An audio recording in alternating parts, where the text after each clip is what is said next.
Inclusive Innovation Week. Thank you so much for our kickoff.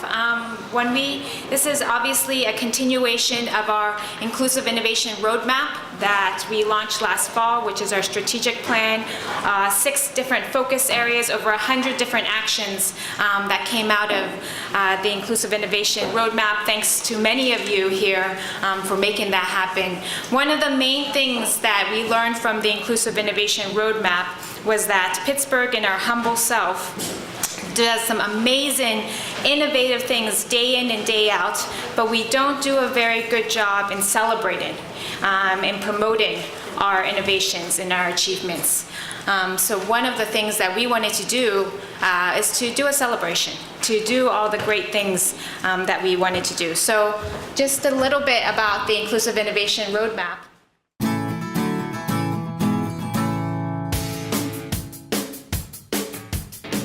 The Pittsburgh Roadmap for Inclusive Innovation was launched in September 2015. Inclusive innovation provides equal access to products and services with new technologies, ideas, personnel, and inventions to meet complex challenges and higher standards. From providing open data to closing the digital divide, empowering engagement between the city and citizens, to advancing the clean technology sector, and improving the city's operations and capacities, to promoting the local business environment, we want to forge a vision for Pittsburgh's future. Be a part of the voyage and join Pittsburgh's inclusive innovation community by going to innovationroadmap.pittsburghpa.gov.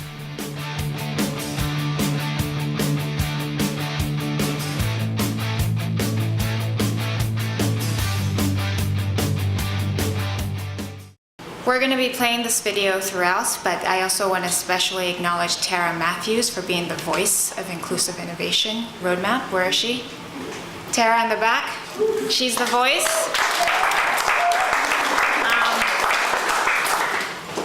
So to celebrate Inclusive Innovation Week, we first, when we were brainstorming this, thought if we could just get one event per day, that would be great. That would be a great achievement for us. Since this was a pilot, we researched many other cities across the country in terms of how they launched Innovation Weeks, from LA to Denver to Philadelphia, and we did a lot of question and discussion in terms of what made it work, what didn't work. And so our goal was to just have one event per week, or per day.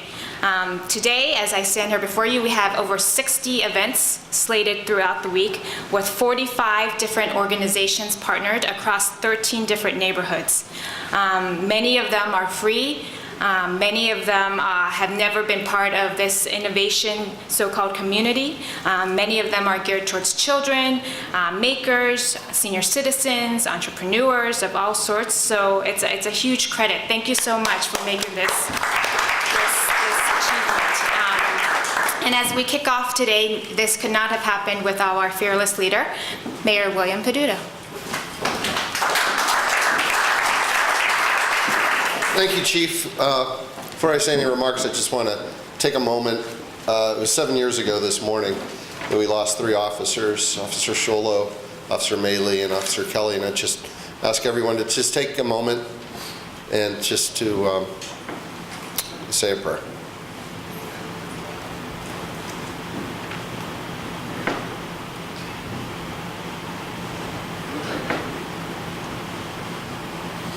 Thank you.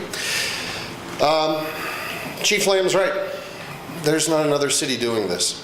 And that's what makes it kind of exciting, because there is every city around the world that is looking at innovation. Technology is changing the way that we provide services to people. It's changing the way that medicine is delivered. It's changing the way that packages are delivered. It's changing the way that every single part of how something is done is rapidly changing. But there's no other city that is saying, as we innovate our delivery systems and our services to people, how do we make sure that it's there for everyone? And that's something to be extremely proud about Pittsburgh, because we're doing it at the beginning of the process and not waiting, finding out what the problem is, and then trying to solve it. When we talk about affordable housing and how we're going to be able to tackle that issue that's happening throughout this country and throughout this world, we're looking at it now as a city that has not yet seen a boom, and trying to figure out how inclusionary housing will be a part of what we develop. And we're doing the same thing with technology, because technology is power. It's information. And if it's redlined or not provided to everyone into every neighborhood, it will keep people in neighborhoods down. So I'm preaching to the clergy in this room. You're the ones that get this. And we are in the leader's position in this country when it comes to technology, and we're blessed for that.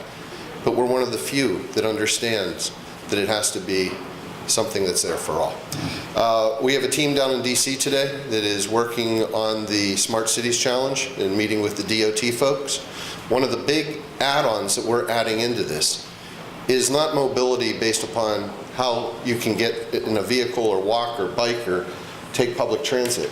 It's on social and economic mobility and how new transportation systems will do exactly the same things as the information systems that we're talking about today. That's how we're going to brand Pittsburgh. It's Pittsburgh for all. And we're going to make sure that things like this, 52 separate events, and a roadmap that is being copied by cities around the country, become part of our daily discussions. And not only that, they get implemented into everything that we do. So Chief Lamb, to you, to your team, to the folks at IMP, and to all of our strategic partners that are in this room today, just want to say thank you. You're doing something that no other city has done.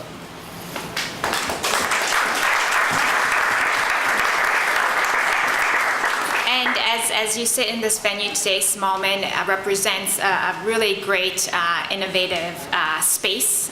You can see we're really thrilled that Smallman was a great partner in this with the restaurant incubators. Later, you'll be able to sample some of the food from the 4 restaurants that are here today at Smallman in the Strip. This is where we really like to give our thanks to Councilwoman Gross for her leadership and really driving innovation in the community. Councilwoman?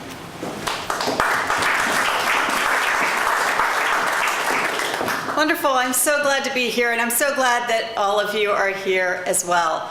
I want to commend the mayor and Chief Lamb and the whole team at IMP for really guiding us in this discussion. I mean, they've been at this for some time. And one of my favorite parts of their discussion about how we do innovation inclusively is the emphasis on investing in local businesses. That's one of the things that we can do to include Pittsburghers in this moment. We have a strong heritage in innovation. We know how to do that here. Many of the innovations that drove Pittsburgh economy 100 years ago started here in the Strip District. And so I also want to commend the communities that are hosting these innovators, these neighborhoods and these neighborhood leaders that have built the places where the tech sector wants to be.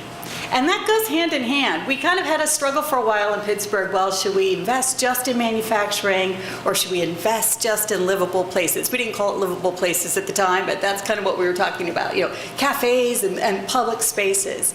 And now we really understand that they go hand in hand and we see the fruition there. So I commend our business sector for making those investments. We talked for a long time about how to amplify capital to get startups included and off the ground. And we've gotten that to this point now where we have the startup sector, but we also have the social aspects, the social sector and the nonprofit sector helping us bring people face to face. And I think that's where it all comes together. And that's why it's such a great moment to be more inclusive, because it's really the people that drive the innovation. It's the people that make the places. And that's the thing we're good at here in Pittsburgh, is being a community and being a city for people. So thank you. I'm so glad you're here in the Strip District and enjoy the week. It's fabulous. Congratulations. The Urban Redevelopment Authority has been the partner from the start in inclusive innovation, guiding the roadmap and really guiding our plans around innovation. And I think to reiterate what the mayor and Councilwoman said, that's what makes Pittsburgh different. It's not just the innovation team within a city department really driving innovation. It's really connecting the economic development and how it can be transformed citywide and how it can change residents. And with that, I'd like to ask Tom Link to join from the Urban Redevelopment Authority.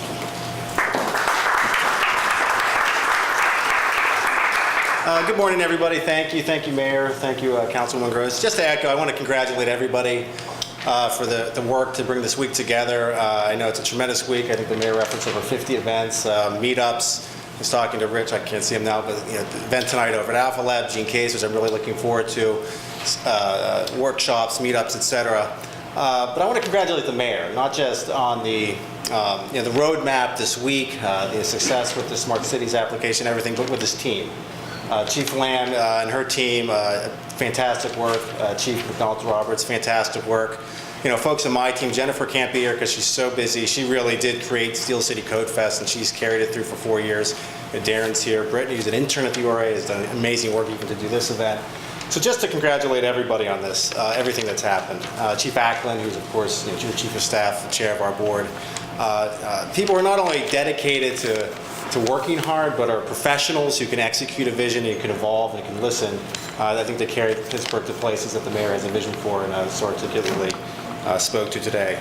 We're partnering in unprecedented ways, and I say we're partnering as a city government, we're partnering in ways that are unprecedented. This week is unprecedented, the roadmap is unprecedented. The Mayor's action team around business attraction, business expansion, work that is new to this administration. Of course, the Code Fest, our small business resource fairs. Jennifer told me I could mention this, the PJH Lab, I guess, which is coming out. More details will come out later this spring, but really the idea is city government, the city of Pittsburgh, as a pilot for emerging technologies, emerging companies here in the city of Pittsburgh.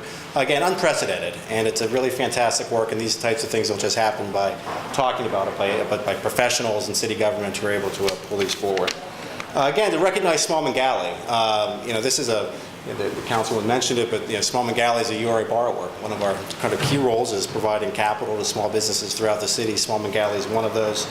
Veteran-owned business, launching new restaurant concepts and sort of, this is my term, new food wizards in our city coming right out of Smallman Galley. So we're congratulate them, thank them for hosting us. I will turn it back over to Chief Lamb, and I'm excited about this panel. Sort of what I wake up every day thinking about is business expansion, business attraction over the city. So I'm really excited to hear the folks talk on this panel and see what I can learn and how we can do our jobs better. So thank you. Thank you. So finally, there's enough about some congratulations and talk, but we really want to show you the highlight of this, which is really what attracts us to Pittsburgh. How can we bring more entrepreneurs to Pittsburgh? How can we bring greater innovation to Pittsburgh? And for that, I have Valerie McDonald-Roberts, our Chief Urban Affairs Officer, to moderate the panel. She'll introduce the panel. But just one thing to note about Valerie is that she's been a real inspiration in terms of driving the Bureau of Neighborhood Empowerment forward. Again, it's not just when we think about innovation just to innovate. We're talking about inclusive innovation. How can we bring greater members of our community together to this space? The mayor said we were preaching to the clergy or preaching to the choir in some instance, and that's true. But we are very conscious in terms of how we can expand the opportunities and how we can drive this to all of Pittsburgh. And I think with that, our partnership with the Bureau of Neighborhood Empowerment is again what stands Pittsburgh out against the other cities when they think about innovation. We are not just innovating within an innovation team or an innovation IT department. We are really consciously working with the Bureau of Neighborhood Empowerment to think about inclusive innovation, to think about empowering the rest of our neighborhoods and communities throughout Pittsburgh. And for that, we have Valerie's leadership for that.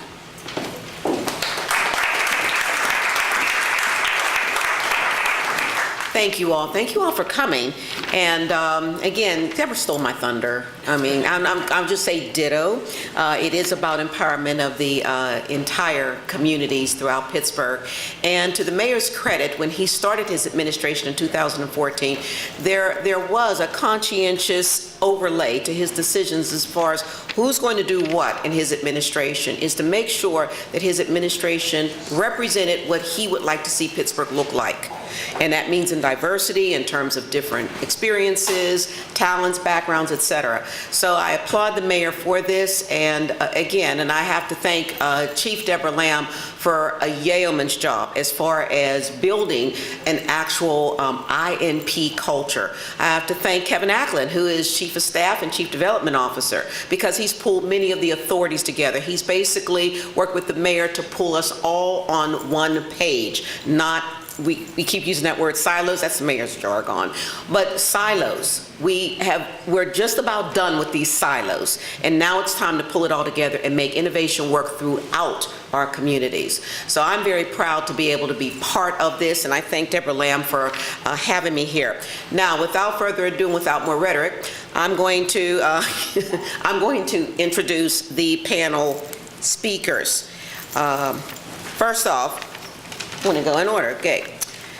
Jay Kazemi, he is the founder and CEO of Breezy.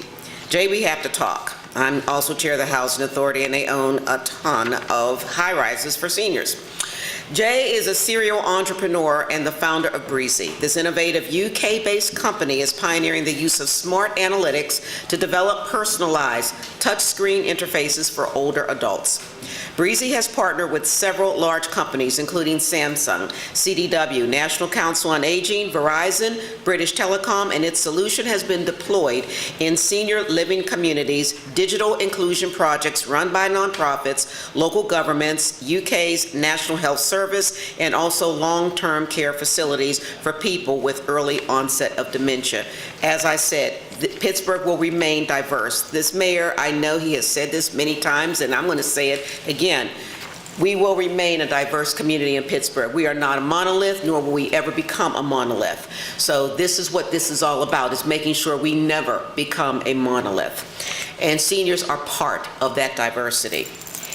Next, we have Evan Anusik with Gotham Alpha. In 2013, Evan joined the Palo Alto Hacker House, where he mentored young entrepreneurs by helping them find their superpowers. The primary focus was to help new entrepreneurs learn, connect, and build strong foundations for their businesses.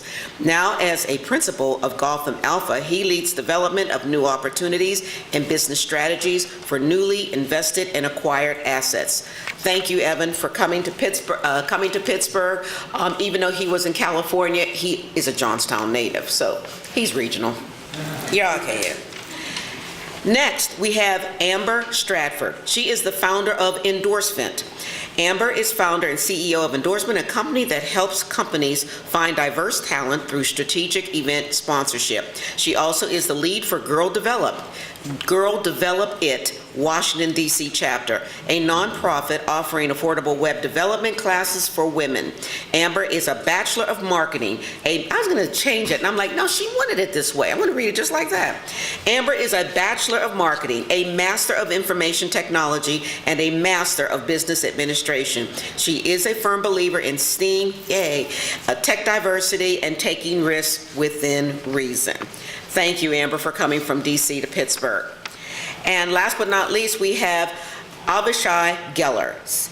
Avishai is the CEO and founder of Maven Machines. Maven Machines is making the world's most advanced smart earbuds. They're called Smart Buds. Their Bluetooth-enabled wireless smart buds take advantage of an assortment of sensors and advanced intelligent software to provide people with a new type of mobile experience never before possible. And I'm sure he's going to get into that for seniors as well.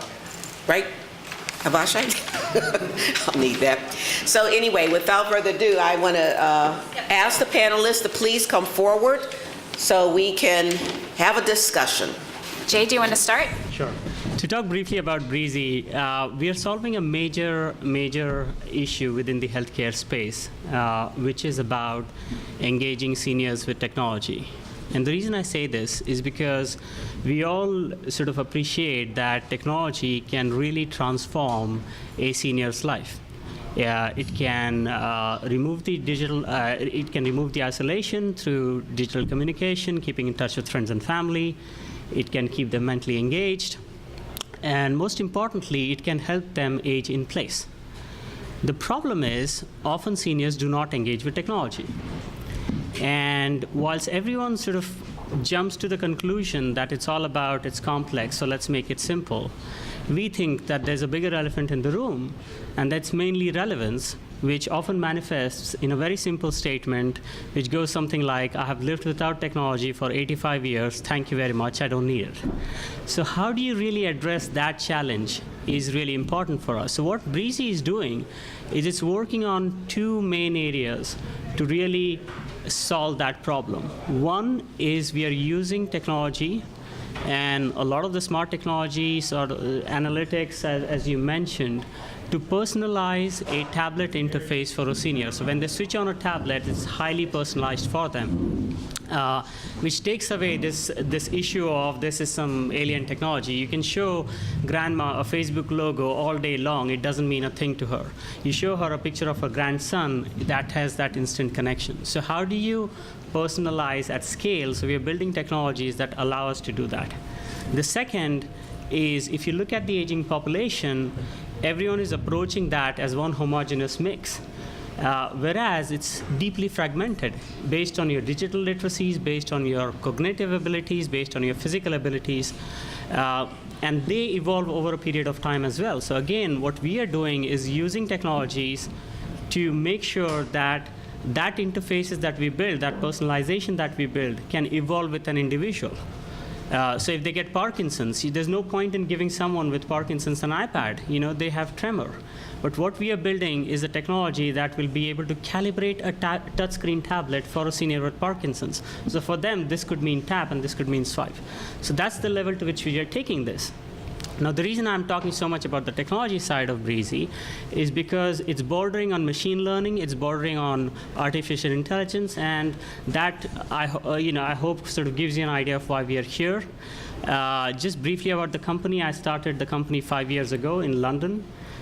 We moved here last August. We'll have our first 2 employees in Pittsburgh this month that we are bringing on. Both are senior staff members, so a chief operating officer and also someone who's going to head up our marketing and sales here in Pittsburgh. We have about 22 people back in London. We are looking to almost replicate that within the first 12 months here in Pittsburgh. You talked about inclusiveness. Our team is about 22 people, as I said, 16 women, the rest are men, 16 different nationalities within that team, which is what you could create in London. So I'm hoping to see how I can create that same sort of diversity within the team here. So that's a brief background about us. Thank you. Thank you. Amber? I'm Amber, founder of Endorsement. Thanks again, everyone, for having us. We're, extremely grateful to be here and to be asked to be on this panel. So what we do essentially is connect brands with event sponsorship opportunities, and that means a lot of different things. In the past, we've done a lot of things. We've worked with brands of all different types, but today what we've been hyper-focused on is working with tech companies to help them get more diverse talent into their pipeline, their HR pipeline, through event sponsorship. Can you speak louder? Sure. Both.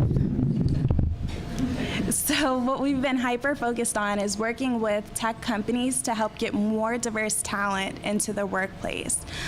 The way we do that is by leveraging relationships that we have with organizations, universities, societies that are located in both, to put them in an environment where they have the opportunity to build relationships with diverse groups and build relationships in a way that's meaningful, so that when those people who are part of these groups are looking for employment, that's who's top of mind. That's who they're thinking about potentially reaching out to and, seeking employment from. So about Endorsement, we launched a little less than a year ago as a site. I'm from Washington, D.C. I relocated here to Pittsburgh for Alpha Lab. And one thing I'll just say I've noticed about Pittsburgh in general is that it's very different from DC in a lot of different ways. One of which is the way in which startup culture is embraced here. And it's one thing that I would say has been phenomenal for me. When you look at the schools here, some of the top schools, you produce top talent. Aside from that, and that's from a technical aspect, but I'm sure other areas as well. But aside from that, if you look at faculty at some of these local schools, you have adjunct professors who have entrepreneurial experience. So students are learning from entrepreneurs. They understand that this is a potential path for them. When I was going to school at Old Dominion for undergrad, all of my professors were either government or they worked for large corporations. So all of my graduating class, once we were getting towards graduation, it was kind of, where do you want to work? We're going to this government fair. And so I always felt like the standout because I never wanted to work for the government. No offense. No offense. I knew the startup life was something I was interested in. I still wasn't sure that's where I wanted to be, but I knew it wasn't quite the government or this large corporation. So I love that here that's embraced. Even at the school level, people who are going to universities here very well so will be taught by a variety of educators, but one of which being potentially entrepreneurs. And then taking a little bit further, there are several programs in this area that really foster that type of support. They really encourage budding entrepreneurs to take that leap, like Innovation Works, providing funding for startups who have something that could really go to the next level and just need that push. And then taking it even a step further, one thing I've noticed in locating here myself is when I'm reaching out to local companies to talk about what services I offer and how I could potentially be helpful, they're very welcoming. So that's really the foundation for inclusion, right? Creating a culture where people think this is something I can do. Here's a pathway to help me do it, and then being welcoming when they really need to grow that and supporting that. So I think I'll stop on that note. That's quite a bit about endorsement and also how I feel about the inclusiveness of Pittsburgh. Evan? First off, thank you to the mayor's office and everybody putting this together. I'm really proud to be here today with all my esteemed peers and colleagues. It's actually, I'm even more proud because I myself am a Pennsylvania son. So I actually grew up a little bit outside of Johnstown, Portage, Pennsylvania. And it's really great to see the city of Pittsburgh kind of revitalizing, having a second renaissance. So, coming from a coal miner grandfather, have an uncle who used to work in a steel mill, it's really awesome to be here today on this panel and talk about kind of the opportunities that Pittsburgh has to offer. And so, once again, people always ask me, why would you leave California for Pittsburgh? And I think it's just for that premise right there is that culture and that feeling that you have when you show up in Pittsburgh and how everybody's so open and warm. So thank you guys once again. Thank you for having us. And so now let's talk about Gotham Alpha here. I'm a principal of Gotham Alpha. And what Gotham Alpha does specifically is it's a fallen angel fund. So we help companies that for whatever reason couldn't hit their mark, couldn't hit their marketing strategy, maybe business goals. And we pick them up and we help them get a second leg. And so with that, we have a portfolio company that we're really excited to bring here called Algo. And Algo, I promise you, will be the cutting edge of innovation out here. And we're pretty excited to be involved in the community and to be, among everyone around here. So thanks for having me. Happy? Well, thanks a lot for organizing this great event and great week, and for inviting me to be a part of it. It's really an honor. Maven Machines, the description in the pamphlet is a little bit outdated. We're a mobile technology company in the trucking industry. We've created a mobile technology platform for the trucking industry. So what is a mobile technology platform? What we've created is a combination of a smart Bluetooth headset for truck drivers, along with mobile apps that run on their smartphones and smart devices in the vehicle.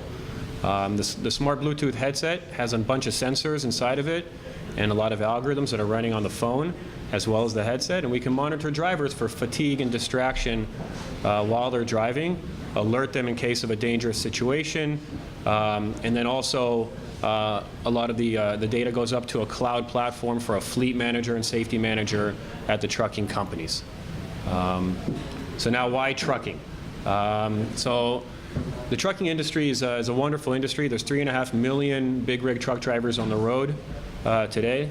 And unfortunately, the biggest problem facing the industry is safety. There are over 400,000 trucking-related accidents per year. It's the biggest cost of the industry. The average cost of an accident is over $60,000. So it's a $30 billion hit to the country. We're the first, one of the first companies using wearable device technology to monitor and aid the driver rather than putting sensors only on the vehicle itself. It's a new approach. We're the first ones to do it with a headset. And that's what we set out to do. I personally grew up in the Silicon Valley in Palo Alto, went to school at MIT in Boston. I lived overseas in Israel for 10 years, went through a whole bunch of experiences. And when I was finally ready to start my own company, I had to find a place to do it. The plan was not Pittsburgh. Honestly, I didn't really know where it was on the map growing up in the West Coast. But when I did look for a great city and a great program to get the company off the ground, I found both. I found Alpha Lab Gear, which is one of the country's premier hardware accelerator programs, and it's in this city called Pittsburgh, which I had to learn about. And it has been phenomenal. And after learning initially about the city and making the decision to come, it has exceeded my expectations by far.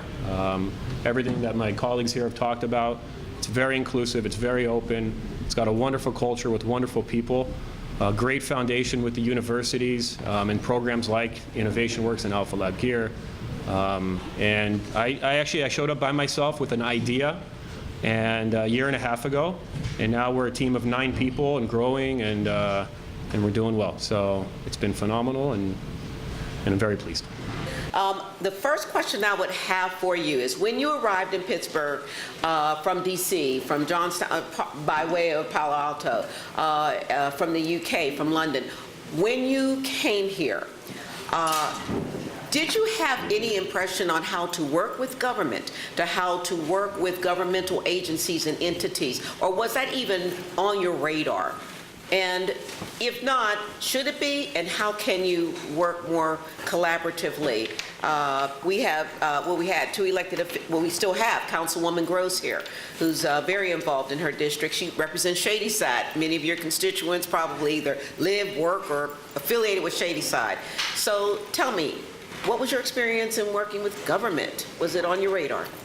I think, so if I go first, we were a little bit lucky that we had a sort of established sort of a network of advisors who sort of suggested that that would be, one key area to look at when I was sort of really looking to move from, London. We're looking at 4 different cities. We're looking at Louisville, we're looking at Pittsburgh, we're looking at Cincinnati, we're looking at, DC, but that was for a very different reason. And I connected with Tom Link, I think that was March last year, and we were very close to sort of awarding him a MVP that year for helping us out. But I think, the connection that he helped us establish, that really opened my eyes at least to all the other possibilities. So we were looking at obviously grants. That was a very sort of one way of looking at working with government and sort of, to those bits. But to look at how we could talk to local agencies to recruit people, how we could use the government sort of network to also connect with the UPMCs, the high marks of the world. And clearly, as you can imagine, for Breezy, it's a very important thing. I think that all came through introductions, through the URA team. So thank you for that. The one-stop shop of URA. Thank you, Tom Link. Avi, what about you?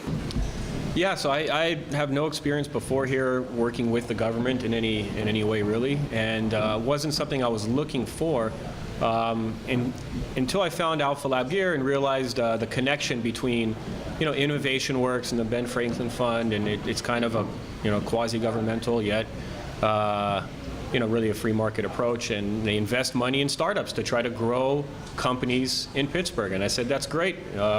Here's a city that understands the importance of the future of technology and what it can do for the city, and recognizes that this city can be a premier technology center, and the government is playing an active role to make that happen.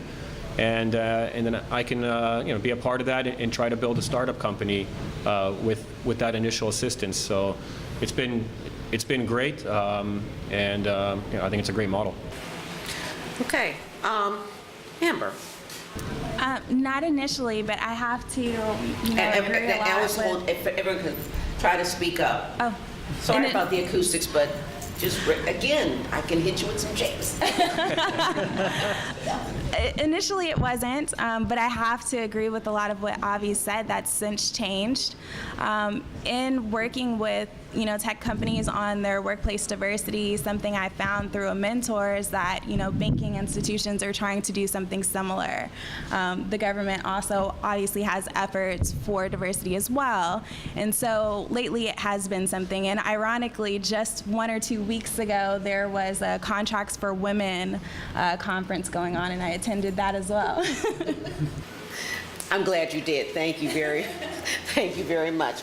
Okay, we're going to do 3 at a time. Okay. As far as government, because this is Innovation Inclusionary Week, what do you think could help build up the inclusivity when you're in the fields that you are in? Oftentimes, listen, I'm just going to be very frank with you. I'm in communities that are very underserved, that are lower income, and the people do not have the skill sets to work in your environments, within your companies and what have you. So the question is, how can we build that up?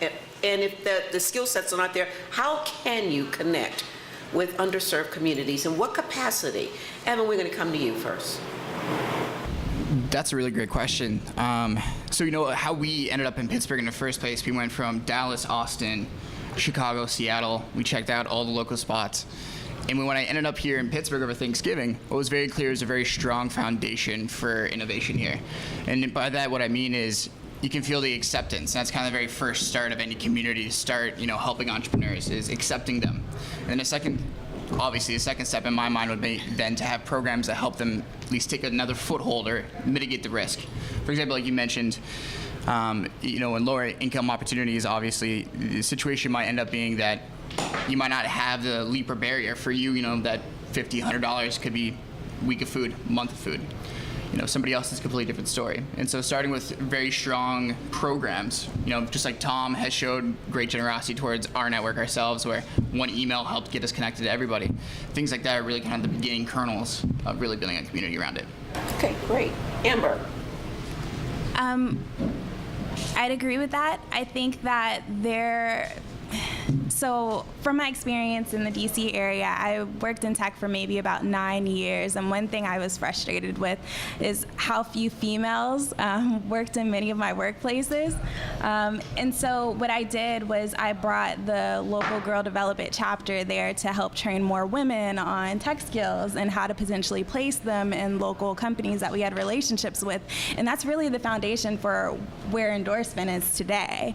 And so I might have a little bit of a biased answer, but I think that the way to do that is by having organizations that are geared towards helping underserved who are potentially interested in this case, a role in a tech company, get the training that they need to be up to par for that role.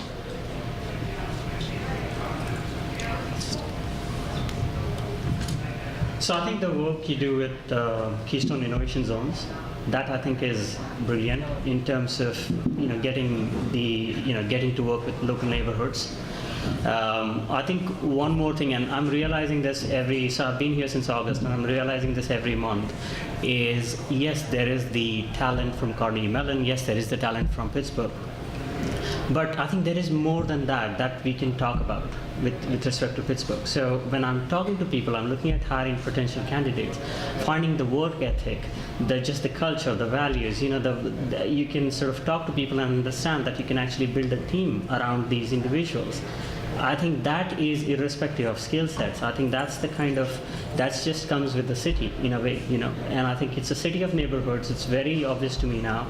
And I think expanding on that and just saying it's not just about the eds and meds, it's about, everything else that Pittsburgh can bring. I think that'll be very important to do. And I think on Keystone Innovation Zones, I would just say that I've looked at other cities. They have some, again, fantastic grants and other things.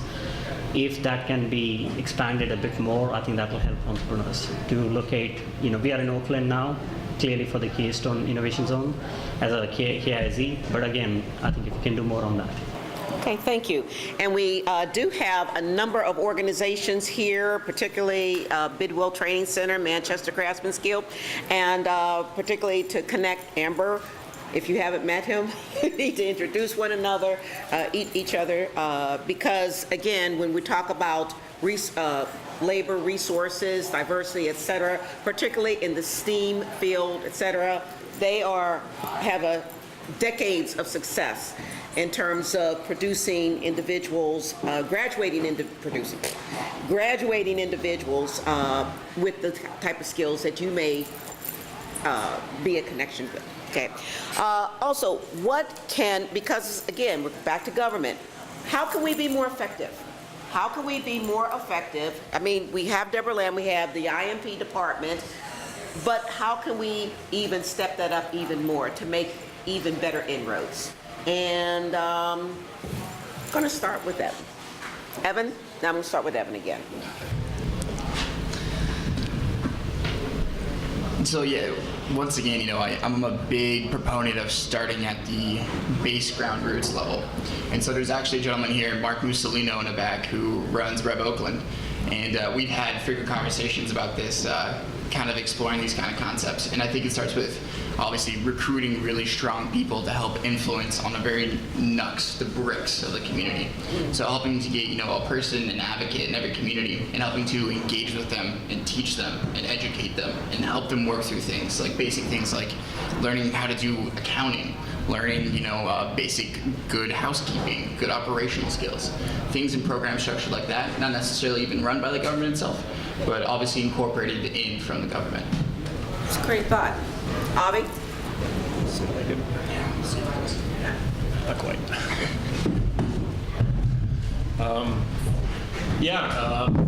That's probably good. Thank you. Thank you. Yeah, I mean, so I look at the world from a very specific viewpoint, from that of a young technology startup getting off the ground. There's a lot of things that have to happen for that to succeed. From a place to work out of, from the initial investment, from access to talent and growing a team, to access to first customers, to mentorship, funding, initially funding along the way, different levels of funding. Anything that can happen, any programs that can be created to make those steps easier and a higher chance of success for companies is what we're looking for. So I don't really have the answer, more the need. A great example is things that already exist. The accelerator programs that exist in the city, the shared workspaces, the access to that initial seed capital through Innovation Works, the access to mentorship through the accelerators.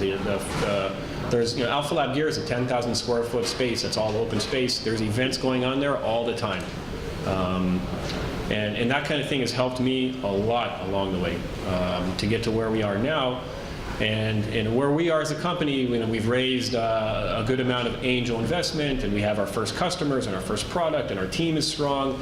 And now it's that next level of growth to really become an established company.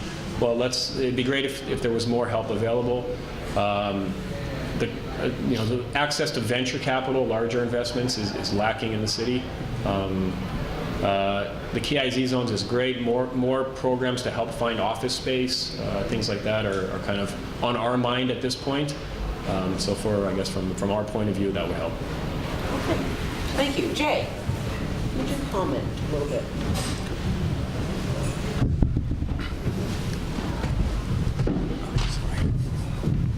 So I think Avi mentioned an interesting point around access to customers.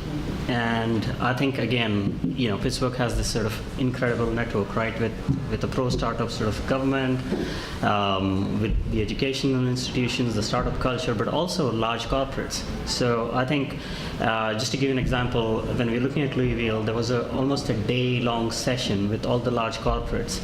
And there was discussion on sort of incentives for large corporates to give, or who could be potential customers for us, to give them incentives to work with local startups. Now, I think that is a very interesting thought of how you could get people at UPMC or Highmark to say, okay, I can work with Breezy, who's based here, or I can work with someone else who's not based here. What incentives do I get as UPMC if I'm working with Breezy? So I think that's really changing the incentive, moving away from just thinking about the startup, but also to the enterprise. So that is one thought of how you could get startups access to customers, because if we have access to customers, we have revenues, we have ability to hire more people, and then it's a sort of a virtuous circle. And speaking of, as far as any voids, any niches that you wish could be filled within the Pittsburgh area to help startup companies, to increase the level of diversity amongst our startup companies, can you give any suggestions? In addition to what you've already mentioned, like as far as a customer base. I'm going to start with Amber. Amber? Oh, that's a hard one. Want me to come back? Yeah. Okay. I think All right, we who need to has think something? about that one. Avi? Yeah, I think previously Jay made a very good point about when you hire people, it's not necessarily what's on their resume, but more, the kind of level of excitement and passion they bring. And that's how we've built our team at Maven Machines. And I think this city has a ton of great people that don't even realize how great they are and don't really realize what they can contribute to a specific company, to the startup movement or startup industry, to technology. And I think maybe it's awareness would help. I know there's events like Startup Weekend. There's one just this past week or two, and 412 Build, and there's a lot of things. In Tech Shop, they do a lot, and that's great. And I think both the youth in the city and people with some experience could really benefit from knowing, hey, there's opportunity here to really do something profound in this city. And there's the programs in place to make that happen. And you do have the skills and the ability to be a part of that and really lead it. So part of it might just be awareness and confidence. Yes, thank you. Anyone else have any suggestions as far as what can this city do to embrace our startup companies more so? Where are the voids? Where are the problematic areas you see that need to be overcome? What can we do to make this a more blossoming, inclusive, innovative city? I really enjoyed the Contracts for Women conference that was 1 or 2 weeks ago, but it was a little hard for me to understand how, as a tech company, I could work with the government here. So maybe a little bit more programming around what startups could potentially do and geared towards startups, how we can work with you. What is the path to developing that type of relationship, nurturing those types of relationships? I thought that it was great training for sure. There were great speakers. There were a couple of panels, even including SBA. But it was hyper-focused on people who were providing, services or having physical goods or, just slightly outside of the realm of our world. Yeah, okay. And the one thing I do want to throw in here with Jay, with his startup company, I don't even want to call it startup, with your company, involving the seniors and focusing on seniors. We also want to focus on families, Oftentimes when I go within communities, they talk gentrification, they talk about we're being squeezed out, minorities, low-income people, et cetera, and but often it surrounds the family. It surrounds education, raising kids, owning property, putting a stake within the city of Pittsburgh. So I also want you to keep that in mind as far as what can we do to make sure that as we grow, that we have people that actually put some stakes down in the ground and grow with the city, particularly through the ventures that you all have. I just want to wind things down here. I want to thank our panelists. I have to make sure, because one thing great about this, it's not like, Joe Schmo. This is, I have different names which represents where Pittsburgh is heading. We have Jay Kazemi and Evan Anusik, Amber Stratford, and Avishai Geller. Thank you all very much.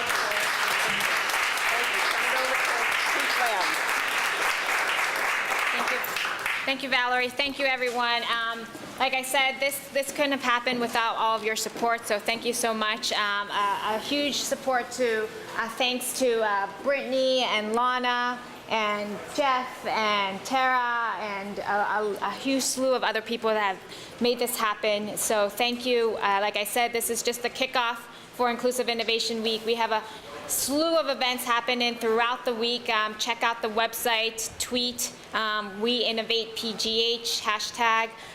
So please come celebrate. We have some additional refreshments that we can join in the festivities with some eating. But thank you again.